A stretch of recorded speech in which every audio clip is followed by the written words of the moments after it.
The Hobbit, or There and Back Again is a children's fantasy novel by English author J.R.R. Tolkien.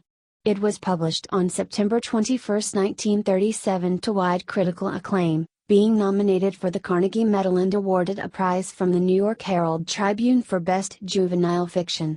The book remains popular and is recognized as a classic in children's literature. The Hobbit is set within Tolkien's fictional universe and follows the quest of home-loving Bilbo Baggins, the titular Hobbit, to win a share of the treasure guarded by Smaug the dragon. Bilbo's journey takes him from light-hearted, rural surroundings into more sinister territory. The story is told in the form of an episodic quest, and most chapters introduce a specific creature or type of creature of Tolkien's geography. Bilbo gains a new level of maturity, competence, and wisdom by accepting the disreputable, romantic, fey, and adventurous sides of his nature and applying his wits and common sense. The story reaches its climax in the Battle of Five Armies, where many of the characters and creatures from earlier chapters re-emerge to engage in conflict. Personal growth and forms of heroism are central themes of the story, along with motifs of warfare. These themes have led critics to view Tolkien's own experiences during World War I as instrumental in shaping the story. The author's scholarly knowledge of Germanic philology and interest in mythology and fairy tales are often noted as influences. The publisher was encouraged by the book's critical and financial success and, therefore, requested a sequel.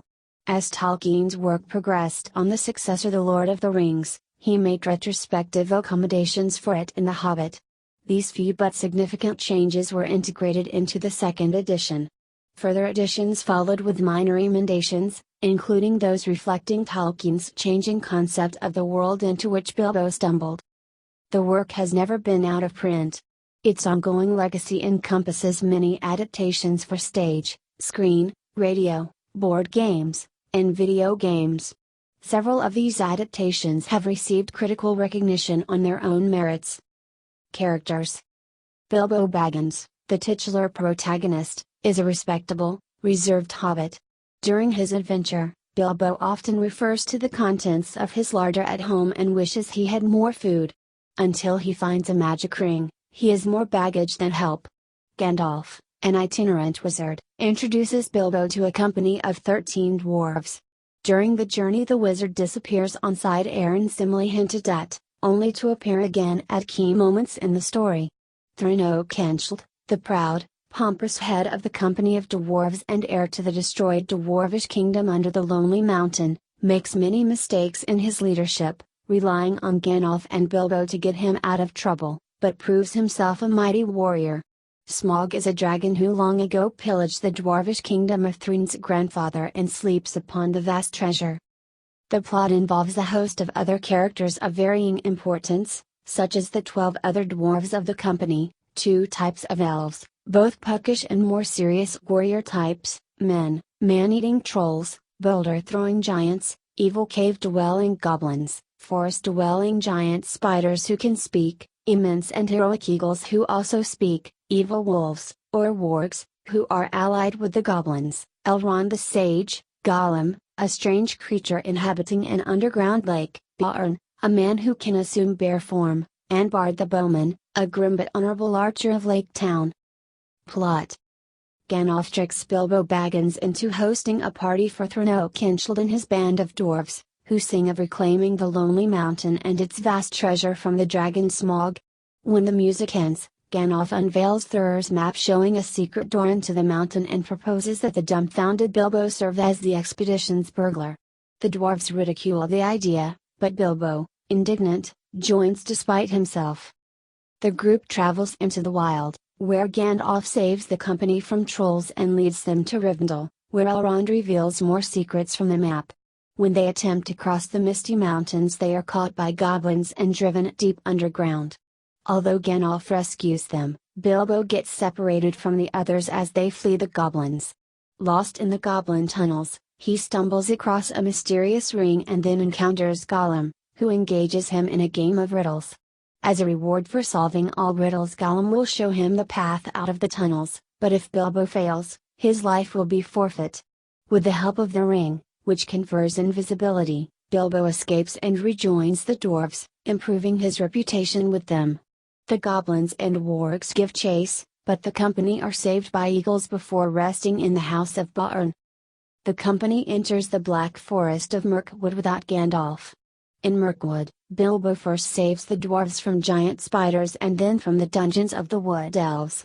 Nearing the Lonely Mountain, the travelers are welcomed by the human inhabitants of Lake Town, who hope the dwarves will fulfill prophecies of Smaug's demise. The expedition travels to the Lonely Mountain and finds the secret door. Bilbo scouts the dragon's lair, stealing a great cup and espying a gap in Smaug's armor. The enraged dragon, deducing that Lake Town has aided the intruder, sets out to destroy the town. A thrush had overheard Bilbo's report of Smaug's vulnerability and reports it to Lake Town defender Bard. Bard's arrow finds the hollow spot and slays the dragon. When the dwarves take possession of the mountain, Bilbo finds the Arkenstone, an heirloom of Thrin's dynasty, and hides it away. The wood elves and lakemen besiege the mountain and request compensation for their aid, reparations for Lake Town's destruction, and settlement of old claims on the treasure. Thrin refuses and, having summoned his kin from the Iron Hills, reinforces his position. Bilbo tries to ransom the Arkenstone to head off a war, but Thrin is intransigent. He banishes Bilbo, and battle seems inevitable. Gandalf reappears to warn all of an approaching army of goblins and wargs. The dwarves, men and elves band together, but only with the timely arrival of the eagles and Baarn do they win the climactic battle of 5 armies. Thrin is fatally wounded and reconciles with Bilbo before he dies.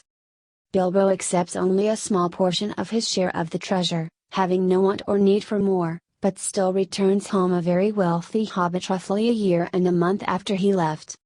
Concept and creation. Background. In the early 1930s, Tolkien was pursuing an academic career at Oxford as Rawlinson and Bosworth Professor of Anglo-Saxon, with a fellowship at Pembroke College. Several of his poems had been published in magazines and small collections, including Goblin Feet and the Cat and the Fiddle, a nursery rhyme undone and its scandalous secret unlocked, a reworking of the nursery rhyme Hey Diddle Diddle.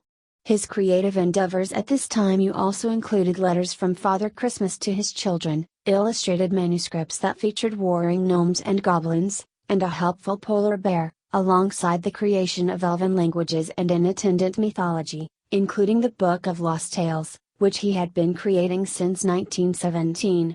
These works all saw posthumous publication. In a 1955 letter to W. H. Auden, Tolkien recollects that he began work on The Hobbit one day early in the 1930s, when he was marking school certificate papers.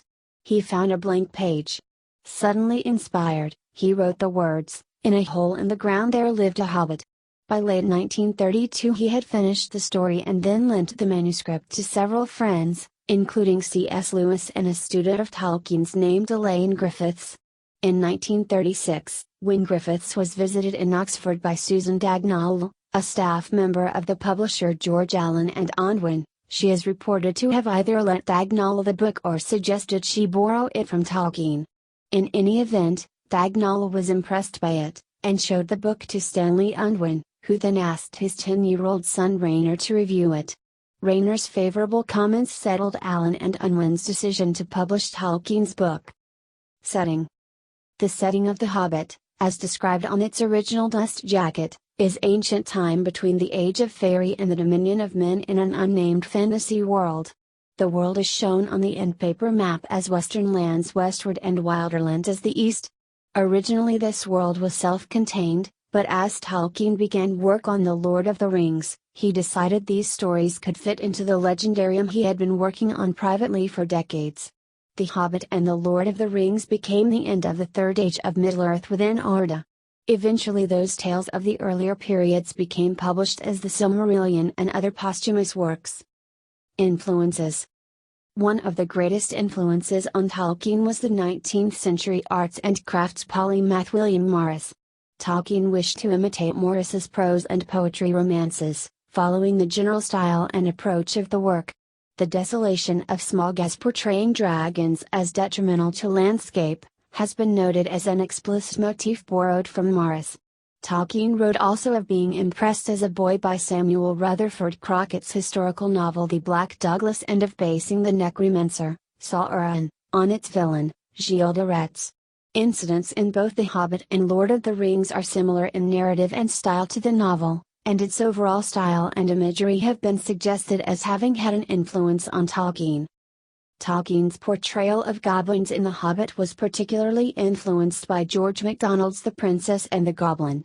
However, MacDonald influenced Tolkien more profoundly than just to shape individual characters and episodes. His works further helped Tolkien form his whole thinking on the role of fantasy within his Christian faith. Tolkien scholar Mark T. Hooker has catalogued a lengthy series of parallels between The Hobbit and Jules Verne's journey to the center of the earth. These include, among other things, a hidden runic message and a celestial alignment that direct the adventurers to the goals of their quests. Tolkien's works show much influence from Norse mythology, reflecting his lifelong passion for those stories and his academic interest in Germanic philology. The Hobbit is no exception to this. The work shows influences from Northern European literature, myths and languages, especially from the Poetic Edda and the Prose Edda.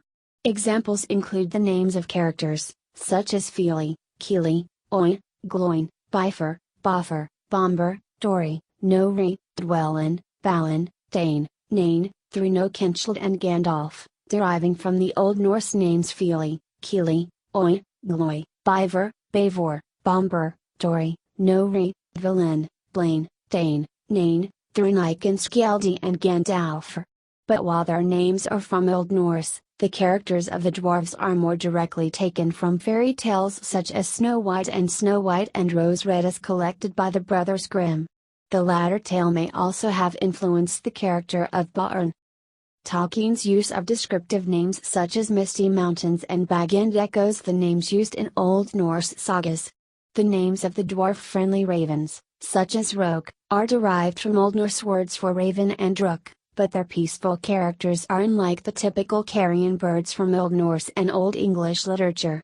Tolkien is not simply skimming historical sources for effect. The juxtaposition of old and new styles of expression is seen by Shippey as one of the major themes explored in The Hobbit. Maps figure in both saga literature and The Hobbit. Several of the author's illustrations incorporate Anglo-Saxon runes, an English adaptation of the Germanic runic alphabet. Themes from Old English literature, and specifically from Beowulf, shape the ancient world Bilbo stepped into. Tolkien, a scholar of Beowulf, counted the epic among his most valued sources for The Hobbit. Tolkien was one of the first critics to treat Beowulf as a literary work with value beyond the merely historical, and his 1936 lecture Beowulf, The Monsters and the Critics is still required in some Old English courses. Tolkien borrowed several elements from Beowulf, including a monstrous, intelligent dragon. Certain descriptions in The Hobbit seem to have been lifted straight out of Beowulf with some minor rewording, such as when the dragon stretches its neck out to sniff for intruders. Likewise, Tolkien's descriptions of the lair as accessed through a secret passage mirror those in Beowulf. Other specific plot elements and features in The Hobbit that show similarities to Beowulf include the title thief, as Bilbo is called by Gollum and later by Smaug, and Smaug's personality, which leads to the destruction of Lake Town. Tolkien refines parts of Beowulf's plot that he appears to have found less than satisfactorily described, such as details about the cup thief and the dragon's intellect and personality. Another influence from Old English sources is the appearance of named blades of renown, adorned in runes. In using his elf blade, Bilbo finally takes his first independent heroic action. By his naming the blade's sting we see Bilbo's acceptance of the kinds of cultural and linguistic practices found in Beowulf, signifying his entrance into the ancient world in which he found himself. This progression culminates in Bilbo stealing a cup from the dragon's hoard, rousing him to wrath, an incident directly mirroring Beowulf and an action entirely determined by traditional narrative patterns. As Tolkien wrote, the episode of the theft arose naturally, and almost inevitably, from the circumstances. It is difficult to think of any other way of conducting the story at this point. I fancy the author of Beowulf would say much the same. The name of the wizard Radagast is widely recognized to be taken from the name of the Slavic deity Radagast. The representation of the dwarves in The Hobbit was influenced by his own selective reading of medieval texts regarding the Jewish people and their history. The dwarves' characteristics of being dispossessed of their ancient homeland at the Lonely Mountain, and living among other groups whilst retaining their own culture are all derived from the medieval image of Jews, whilst their warlike nature stems from accounts in the Hebrew Bible. The dwarvish calendar invented for The Hobbit reflects the Jewish calendar in beginning in late autumn. And although Tolkien denied allegory, the dwarves taking Bilbo out of his complacent existence has been seen as an eloquent metaphor for the impoverishment of Western society without Jews. Publication: George Allen and Unwin Limited of London published the first edition of The Hobbit on September 21, 1937 with a print run of 1,500 copies, which sold out by December because of enthusiastic reviews. This first printing was illustrated in black and white by Tolkien, who designed the dust jacket as well. Houghton Mifflin of Boston and New York reset type for an American edition, to be released early in 1938, in which 4 of the illustrations would be color plates. Allen and Unwin decided to incorporate the color illustrations into their second printing, released at the end of 1937. Despite the book's popularity, paper rationing due to World War II and not ending until 1949 meant that the Allen and Unwin edition of the book was often unavailable during this period. Subsequent editions in English were published in 1951, 1966, 1978 and 1995.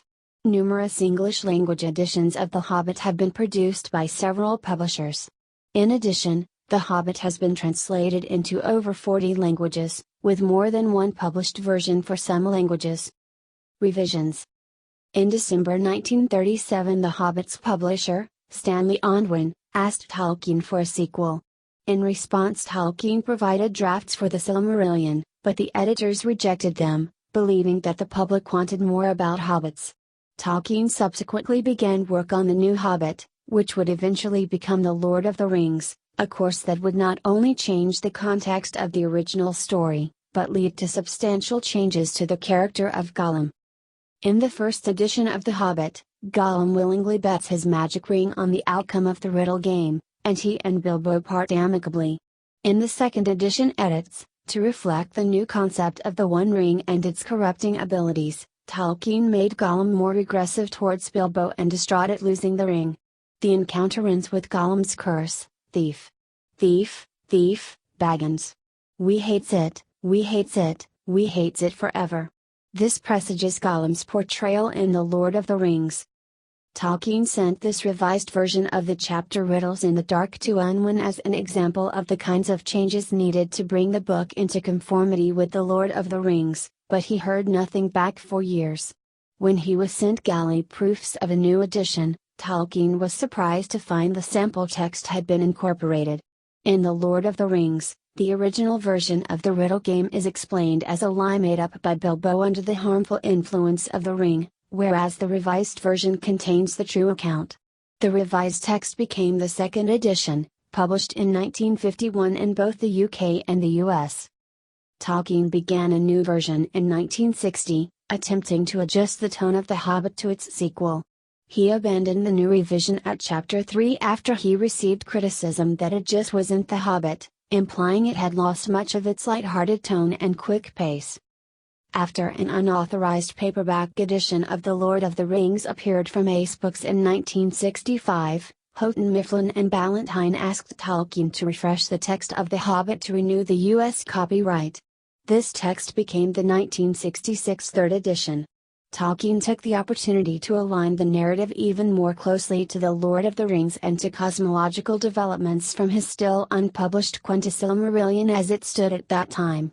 These small edits included, for example, changing the phrase elves that are now called gnomes from the first and second editions, on page 63, to high elves of the West, Mykin in the third edition. Tolkien had used gnome in his earlier writing to refer to the second kindred of the high elves, the Noldor, or deep elves, thinking gnome, derived from the Greek gnosis, knowledge, was a good name for the wisest of the elves. However, because of its common denotation of a garden gnome, derived from the 16th century Paracelsus. Tolkien abandoned the term. He also changed tomatoes to pickles but retained other anachronisms, such as clocks and tobacco. In The Lord of the Rings, he has merely explained that tobacco had been brought from the west by the Númenóreans. Posthumous editions. Since the author's death, 2 editions of The Hobbit have been published with commentary on the creation, emendation and development of the text. In the annotated Hobbit, Douglas Anderson provides the text of the published book alongside commentary and illustrations. Later editions added the text of The Quest of Erebor. Anderson's commentary makes note of the sources Tolkien brought together in preparing the text, and chronicles the changes Tolkien made to the published editions. The text is also accompanied by illustrations from foreign language editions, among them work by Tove Jansson. The edition also presents a number of little-known texts such as the 1923 version of Tolkien's poem Umina Galdrbunden.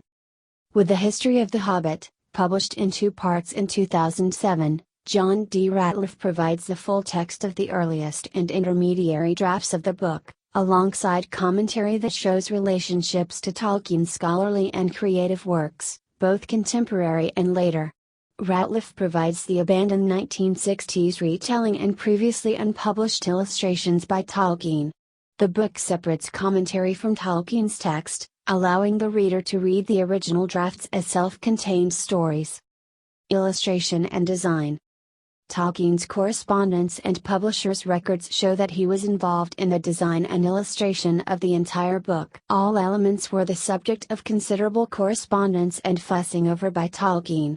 Rainer Unwin, in his publishing memoir, comments, in 1937 alone Tolkien wrote 26 letters to George Allen and Unwin. Detailed, fluent, often pungent, but infinitely polite and exasperatingly precise. I doubt any author today, however famous, would get such scrupulous attention. Even the maps, of which Tolkien originally proposed 5, were considered and debated. He wished Thur's map to be tipped in, that is, glued in after the book has been bound, at first mention in the text, and with the moon letters Earth on the reverse so they could be seen when held up to the light. In the end the cost, as well as the shading of the maps, which would be difficult to reproduce, resulted in the final design of 2 maps as ink papers, Thur's map, and the map of Wilderland, Seroviniad, both printed in black and red on the paper's cream background. Originally Allen and Unwin planned to illustrate the book only with the ink paper maps, but Tolkien's first tendered sketches so charmed the publisher's staff that they opted to include them without raising the book's price despite the extra cost. Thus encouraged, Tolkien supplied a second batch of illustrations. The publisher accepted all of these as well, giving the first edition 10 black and white illustrations plus the 2 ink paper maps. The illustrated scenes were, the hill, Hobbiton across the water, the trolls, the mountain path, the misty mountains looking west from the Eyrie towards Goblin Gate, Bjorn's Hall, Mirkwood, the Elven King's Gate, Lake Town, the front gate, and the hall at Bag End. All but one of the illustrations were a full page, and one, the Mirkwood illustration, required a separate plate. Satisfied with his skills, the publishers asked Tolkien to design a dust jacket.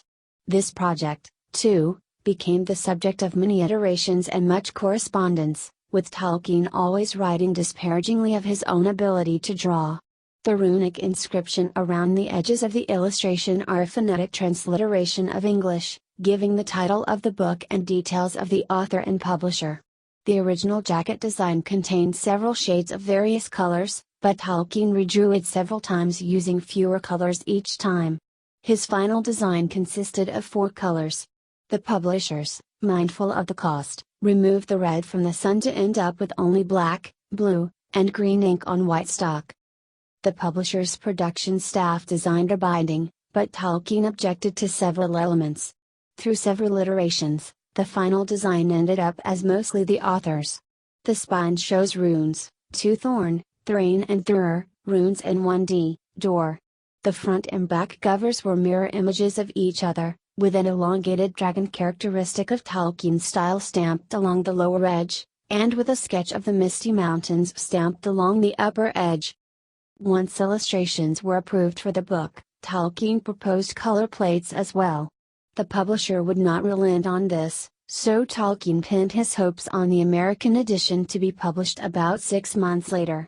Houghton Mifflin rewarded these hopes with the replacement of the frontispiece, The Hill, Hobbiton Across the Water, in color and the addition of new color plates, Rivendell, Bilbo woke up with the early sun in his eyes, Bilbo comes to the huts of the Raft Elves and Conversation with Smaug, which features a dwarvish curse written in Tolkien's invented script Tengwar, and signed with 2 thorn, th, runes.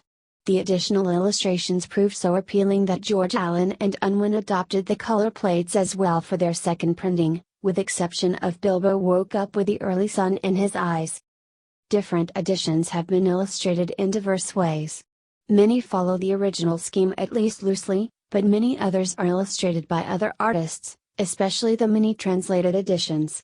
Some cheaper editions, particularly paperback, are not illustrated except with the maps. The Children's Book Club edition of 1942 includes the black and white pictures but no maps, an anomaly. Tolkien's use of runes, both as decorative devices and as magical signs within the story, has been cited as a major cause for the popularization of runes within New Age and esoteric literature, stemming from Tolkien's popularity with the elements of counterculture in the 1970s. Genre: The Hobbit takes cues from narrative models of children's literature, as shown by its omniscient narrator and characters that young children can relate to, such as the small, food-obsessed, and morally ambiguous Bilbo. The text emphasizes the relationship between time and narrative progress, and it openly distinguishes safe from dangerous in its geography. Both are key elements of works intended for children, as is the Home Away Home, or There and Back Again, plot structure typical of the Bildungsroman. While Tolkien later claimed to dislike the aspect of the narrative voice addressing the reader directly, the narrative voice contributes significantly to the success of the novel.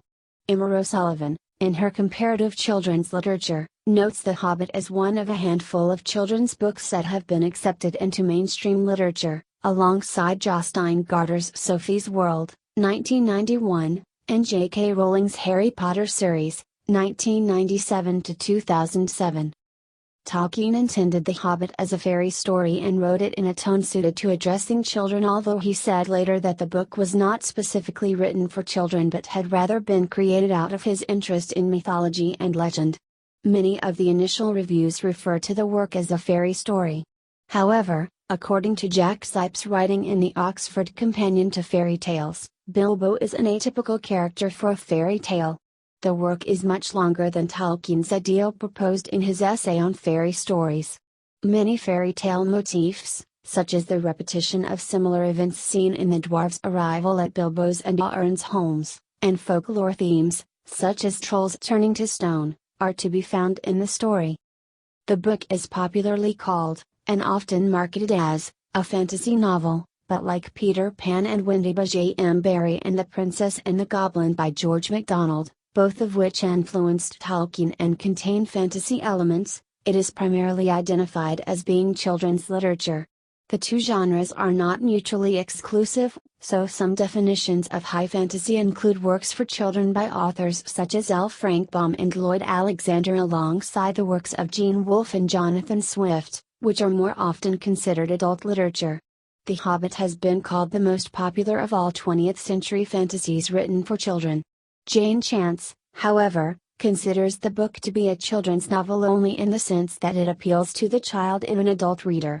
Sullivan credits the first publication of The Hobbit as an important step in the development of high fantasy, and further credits the 1960s paperback debuts of The Hobbit and The Lord of the Rings as essential to the creation of a mass market for fiction of this kind as well as the fantasy genre's current status. Style: Tolkien's prose is unpretentious and straightforward, taking as given the existence of his imaginary world and describing its details in a matter-of-fact way, while often introducing the new and fantastic in an almost casual manner. This down-to-earth style, also found in later fantasy such as Richard Adams' Watership Down and Peter Beagle's The Last Unicorn, accepts readers into the fictional world, rather than cajoling or attempting to convince them of its reality. While The Hobbit is written in a simple, friendly language, each of its characters has a unique voice. The narrator, who occasionally interrupts the narrative flow with asides, a device common to both children's and Anglo-Saxon literature, has his own linguistic style separate from those of the main characters. The basic form of the story is that of a quest, told in episodes. For the most part of the book, each chapter introduces a different denizen of the Wilderland, some helpful and friendly towards the protagonists, and others threatening or dangerous. However, the general tone is kept light-hearted, being interspersed with songs and humor. One example of the use of song to maintain tone is when Thrin and company are kidnapped by goblins, who, when marching them into the underworld, sing. This onomatopoeic singing undercuts the dangerous scene with a sense of humor. Tolkien achieves balance of humor and danger through other means as well, as seen in the foolishness and Cockney dialect of the trolls and in the drunkenness of the elven captors. The general form, that of a journey into strange lands, told in a light-hearted mood and interspersed with songs, may be following the model of the Icelandic journals by William Morris, an important literary influence on Tolkien. Critical analysis. Themes. The evolution and maturation of the protagonist, Bilbo Baggins, is central to the story. This journey of maturation, where Bilbo gains a clear sense of identity and confidence in the outside world, may be seen as a Bildungsroman rather than a traditional quest. The Jungian concept of individuation is also reflected through this theme of growing maturity and capability, with the author contrasting Bilbo's personal growth against the arrested development of the dwarves. Thus, while Gandalf exerts a parental influence over Bilbo early on, it is Bilbo who gradually takes over leadership of the party, a fact the dwarves could not bear to acknowledge. The analogue of the underworld and the hero returning from it with a boon, such as the ring, or elvish blades, that benefits his society is seen to fit the mythic archetypes regarding initiation and male coming of age as described by Joseph Campbell. Chance compares the development and growth of Bilbo against other characters to the concepts of just kingship versus sinful kingship derived from the Ancrian Wis, which Tolkien had written on in 1929, and the Christian understanding of Beowulf. The overcoming of greed and selfishness has been seen as the central moral of the story. Whilst greed is a recurring theme in the novel, with many of the episodes stemming from one or more of the characters' simple desire for food, be it trolls eating dwarves or dwarves eating wood elf air, or a desire for beautiful objects, such as gold and jewels, it is only by the Arkenstone's influence upon Thrin that greed, and its attendant vices coveting and malignancy, come fully to the fore in the story and provide the moral crux of the tale. Bilbo steals the Arkenstone, a most ancient relic of the dwarves, and attempts to ransom it to Thrin for peace. However, Thrin turns on the Hobbit as a traitor, disregarding all the promises and at your services he had previously bestowed. In the end, Bilbo gives up the precious stone and most of his share of the treasure to help those in greater need. Tolkien also explores the motif of jewels that inspire intense greed that corrupts those who covet them in the Silmarillion, and there are connections between the words Arkenstone and Silmaril in Tolkien's invented etymologies. The Hobbit employs themes of animism.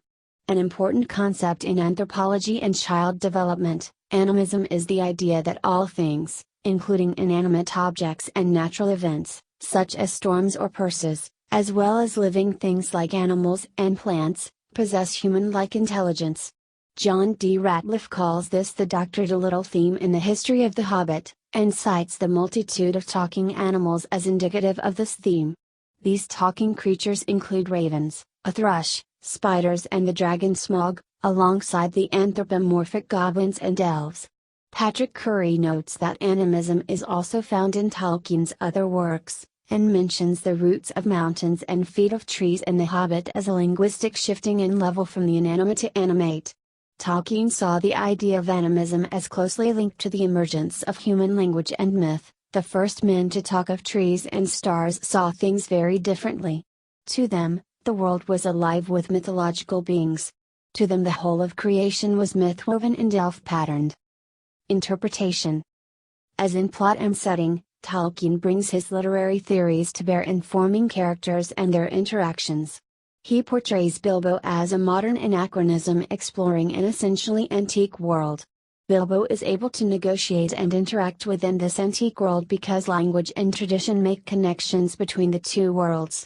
For example, Gollum's riddles are taken from old historical sources, while those of Bilbo come from modern nursery books.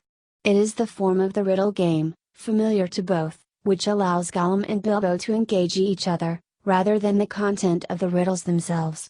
This idea of a superficial contrast between characters' individual linguistic style, tone and sphere of interest, leading to an understanding of the deeper unity between the ancient and modern, is a recurring theme in The Hobbit. Smaug is the main antagonist. In many ways the Smaug episode reflects and references the Dragon of Beowulf, and Tolkien uses the episode to put into practice some of the groundbreaking literary theories he had developed about the Old English poem and its portrayal of the dragon as having bestial intelligence. Tolkien greatly prefers this motif over the later medieval trend of using the dragon as a symbolic or allegorical figure, such as in the legend of St. George.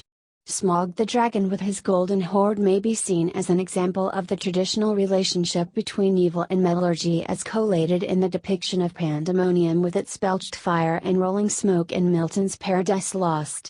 Of all the characters, Smaug's speech is the most modern, using idioms such as "don't let your imagination run away with you."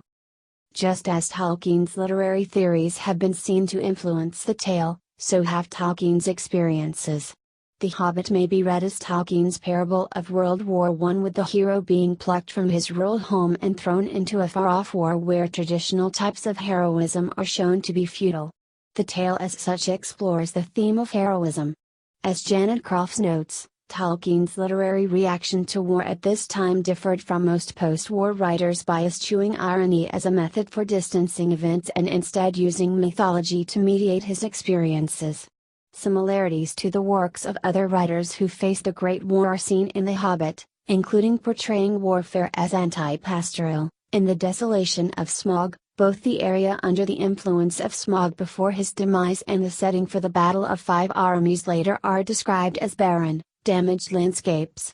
The Hobbit makes a warning against repeating the tragedies of World War I, and Tolkien's attitude as a veteran may well be summed up by Bilbo's comment, "Victory after all, I suppose. Well, it seems a very gloomy business." Reception. On first publication in October 1937, The Hobbit was met with almost unanimously favorable reviews from publications both in the UK and the US, including The Times, Catholic World, and New York Post. C.S. Lewis, friend of Tolkien, and later author of the Chronicles of Narnia between 1949 and 1954, writing in the Times reports, "The truth is that in this book a number of good things, never before united, have come together, a fund of humor, an understanding of children, and a happy fusion of the scholars with the poet's grasp of mythology. The professor has the air of inventing nothing. He has studied trolls and dragons at first hand and describes them with that fidelity that is worth oceans of glib originality." Lewis compares the book to Alice in Wonderland in that both children and adults may find different things to enjoy in it, and places it alongside Flatland, Fantastes, and The Wind in the Willows. W. H. Auden, in his review of the sequel The Fellowship of the Ring, calls The Hobbit one of the best children's stories of this century.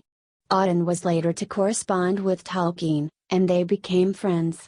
The Hobbit was nominated for the Carnegie Medal and awarded a prize from the New York Herald Tribune for Best Juvenile Fiction of the Year, 1938. More recently, the book has been recognized as most important 20th century novel, for older readers, in the Children's Books of the Century poll and Books for Keeps. Publication of the sequel The Lord of the Rings altered many critics' reception of the work.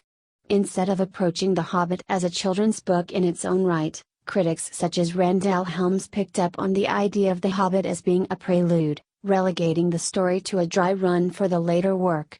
Countering a presentist interpretation are those who say this approach misses out on much of the original's value as a children's book and as a work of high fantasy in its own right, and that it disregards the book's influence on these genres. Commentators such as Paul Kocher, John D. Ratliff and C. W. Sullivan encourage readers to treat the works separately, both because The Hobbit was conceived, published, and received independently of the later work, and to avoid dashing readers' expectations of tone and style. Legacy. The Lord of the Rings. While The Hobbit has been adapted and elaborated upon in many ways, its sequel The Lord of the Rings is often claimed to be its greatest legacy. The plots share the same basic structure, progressing in the same sequence. The stories begin at Bag End, the home of Bilbo Baggins. Bilbo hosts a party that sets the novel's main plot into motion. Gandalf sends the protagonist into a quest eastward. Elrond offers a haven and advice. The adventurers escape dangerous creatures underground, Goblin Town/Moria. They engage another group of elves, Mirkwood/Lothlorien. They traverse the desolate region, Desolation of Smaug, the Dead Marshes. They are received and nourished by a small settlement of men, Isgoroth/Ithilien. They fight in a massive battle, the Battle of Five Armies, Battle of Pelennor Fields. Their journey climaxes within an infamous mountain peak, Lonely Mountain. Mount Doom. A descendant of kings is restored to his ancestral throne, Bard/Aragorn, and the questing party returns home to find it in a deteriorated condition, having possessions auctioned off. The Scouring of the Shire. The Lord of the Rings contains several more supporting scenes, and has a more sophisticated plot structure, following the paths of multiple characters. Tolkien wrote the later story in much less humorous tones and infused it with more complex moral and philosophical themes. The differences between the two stories can cause difficulties when readers, expecting them to be similar, find that they are not. Many of the thematic and stylistic differences arose because Tolkien wrote The Hobbit as a story for children, and The Lord of the Rings for the same audience, who had subsequently grown up since its publication.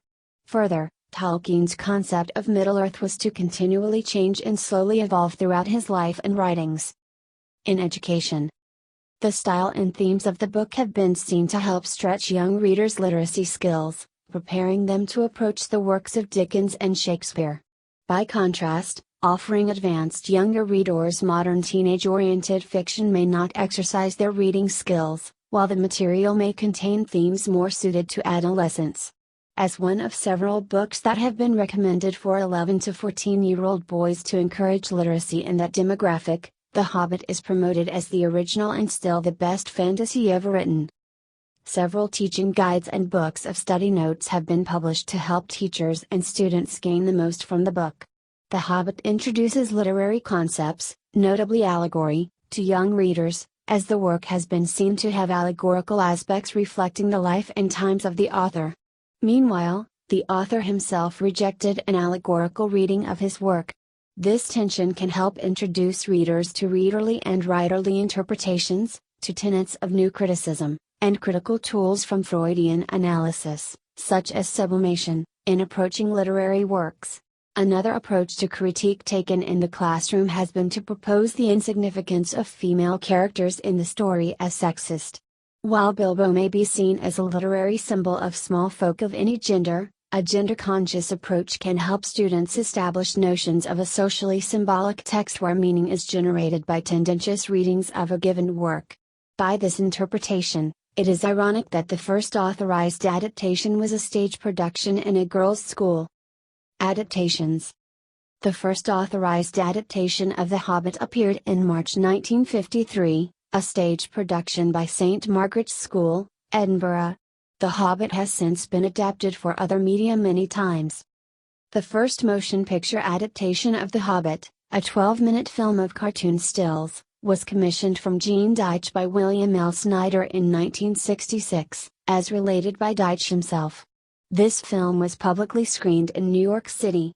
In 1969, over 30 years after first publication, Tolkien sold the film and merchandising rights to The Hobbit to United Artists under an agreement stipulating a lump sum payment of £10,000 plus a 7.5% royalty after costs, payable to Allen and Unwin and the author. In 1976, 3 years after the author's death, United Artists sold the rights to Saul Zaentz Company, who trade as Tolkien Enterprises. Since then all authorized adaptations have been signed off by Tolkien Enterprises. In 1997 Tolkien Enterprises licensed the film rights to Miramax, which assigned them in 1998 to New Line Cinema. The heirs of Tolkien, including his son Christopher Tolkien, filed suit against New Line Cinema in February 2008 seeking payment of profits and to be entitled to cancel all future rights of New Line to produce, distribute, and/or exploit future films based upon the trilogy and/or the films and/or films based on The Hobbit. In September 2009, he and New Line reached an undisclosed settlement, and he has withdrawn his legal objection to The Hobbit films. The BBC Radio 4 series The Hobbit radio drama was an adaptation by Michael Kilgariff, broadcast in 8 parts, 4 hours in total, from September to November 1968. It starred Anthony Jackson as narrator, Paul Daneman as Bilbo and Taran Karvik as Gandalf. The series was released on audiocassette in 1988 and on CD in 1997.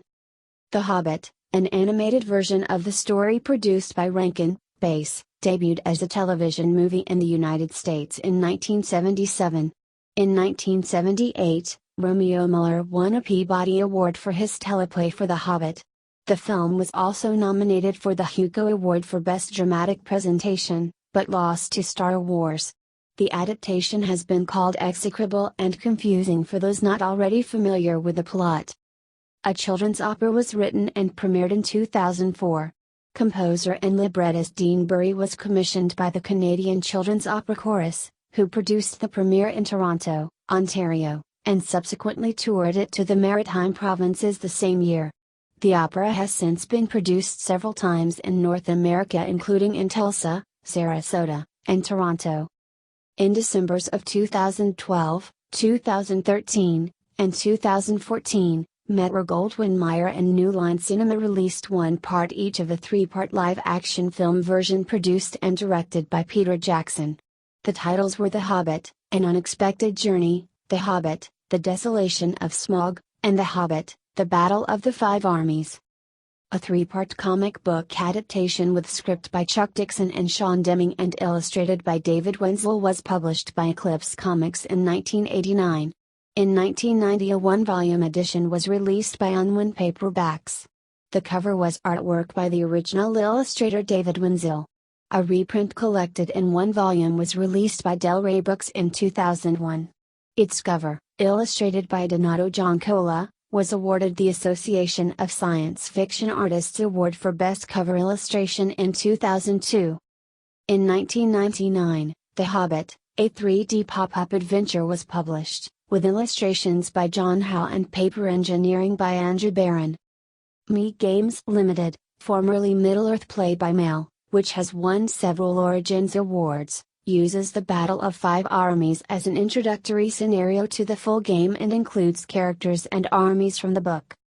Several computer and video games, both licensed and unlicensed, have been based on the story. One of the most successful was The Hobbit, an award-winning computer game published in 1982 by Beam Software and published by Melbourne House with compatibility for most computers available at the time. A copy of the novel was included in each game package. The game does not retell the story, but rather sits alongside it, using the book's narrative to both structure and motivate gameplay. The game won the Golden Joystick Award for Strategy Game of the Year in 1983 and was responsible for popularizing the phrase, "Thrin sits down and starts singing about gold." Collector's Market. While reliable figures are difficult to obtain, estimated global sales of The Hobbit run between 35 and 100 million copies since 1937. In the UK, The Hobbit has not retreated from the top 5,000 best-selling books measured by Nielsen Bookscan since 1998, when the index began, achieving a 3-year sales peak rising from 33,084, 2000, to 142,541, 2001, 126,771, 2002, and 61,229, 2003, ranking it at the 3rd position in Nielsen's Evergreen Book List. The enduring popularity of The Hobbit makes early printings of the book attractive collector's items. The first printing of the first English-language edition can sell for between £6,000 and £20,000 at auction, although the price for a signed first edition has reached over £60,000.